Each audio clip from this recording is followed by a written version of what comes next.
name is Dr. Anthony Levatino. I'm a practicing obstetrician-gynecologist, and I've performed over 1,200 abortions.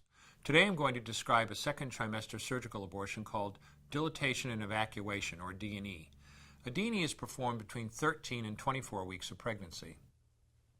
After administering anesthesia, the abortionist uses a weighted speculum, like this one, that opens the vagina widely.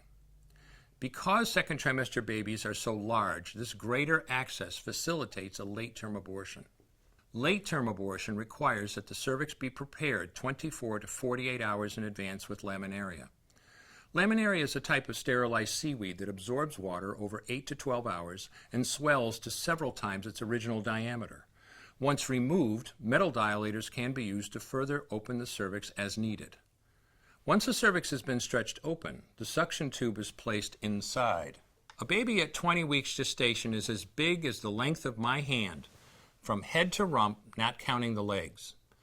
The suction machine is turned on, and pale yellow amniotic fluid surrounding the baby is suctioned out through the catheters. With babies this big, they don't fit through catheters this size. The baby's bones and skull are too strong to be torn apart by suction alone. This is a Sofer clamp. A Sofer clamp is made of stainless steel. It's about 13 inches long. The business end is about 2.5 inches long and 1/2 inch wide, and there are rows of sharp teeth. This is a grasping instrument. When it gets a hold of something, it does not let go. The abortionist uses this clamp to grasp an arm or leg. Once he has a firm grip, the abortionist pulls hard in order to tear the limb from the baby's body. One by one, the rest of the limbs are removed, along with the intestines, the spine, and the heart and lungs. Usually the most difficult part of the procedure is extracting the baby's head, which is about the size of a large plum at 20 weeks. The head is grasped and crushed. The abortionist knows he has crushed the skull when a white substance comes out of the cervix. This was the baby's brains. The abortionist then removes skull pieces. He removes the placenta and any leftover parts of the baby with a curette, scraping the lining of the uterus for any remaining tissue.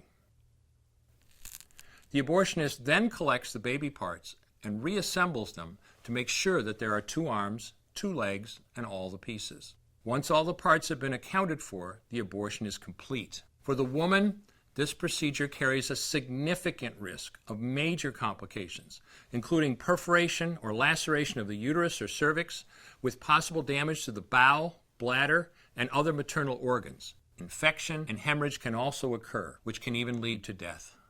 Future pregnancies are also at greater risk for loss or premature delivery due to abortion-related trauma and injury to the cervix. As I mentioned at the beginning, I'm Dr. Anthony Levatino, and in the early part of my career as an OBGYN, I performed over 1,200 abortions. One day, after completing one of those abortions, I looked at the remains of a preborn child whose life I had ended, and all I could see was someone's son or daughter. I came to realize that killing a baby at any stage of pregnancy for any reason is wrong. I want you to know today, no matter where you're at or what you've done, you can change. Make a decision today to protect the preborn. Thank you for your time. I will no longer do any more abortions. When you finally figure out that killing a baby that big for money is wrong, that it doesn't take you too long to figure out it doesn't matter if the baby is this big or this big or this big or maybe even this big, it's all the same. And I haven't done any since then, and I never will.